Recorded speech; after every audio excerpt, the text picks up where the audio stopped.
Also from Pro Football Focus, 5th-year option tracker analyzing the most interesting decisions. Greg Newsome, they decided to pick up the 5th-year option. Their quote here, "It takes a savvy player to play effectively both in the slot and on the outside, something Newsome has shown in spades.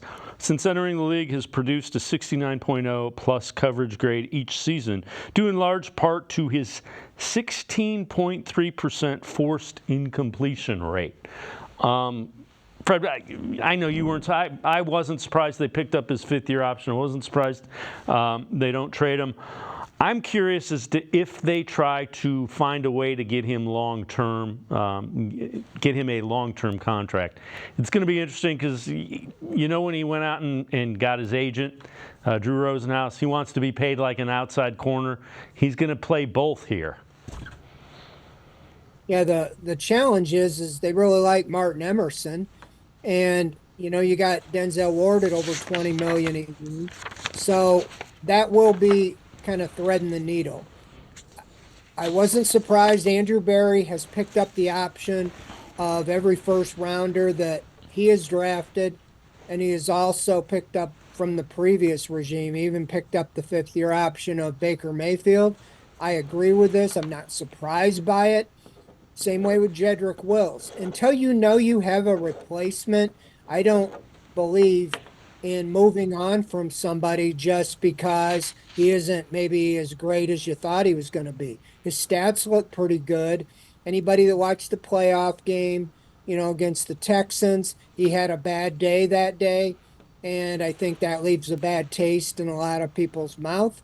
And he doesn't seem to be a $20 million a year corner, especially if he's going to be the third cornerback on the team.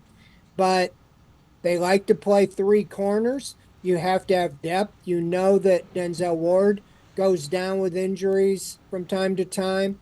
And you want to have at least 3 frontline guys because you play a lot of man-to-man. So I just think this buys them another year to try to figure it out. You also get to look at Cameron Mitchell.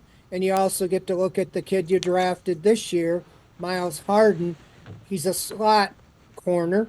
And if you have something with those 2 guys, maybe you don't sign Newsome after, this year or to the extension. But again, I think you want to make sure you have capable players in place before you move on from them. We've seen that in the past, when they get rid of somebody, but they don't really have a better option or a replacement. And sometimes you just don't do subtraction.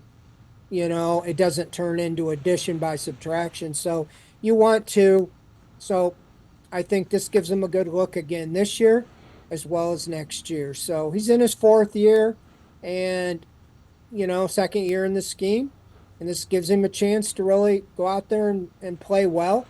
And maybe get that big extension that he was wanting. If not, they might be able to trade him and pick up another asset or something if the money doesn't come to fruition for him.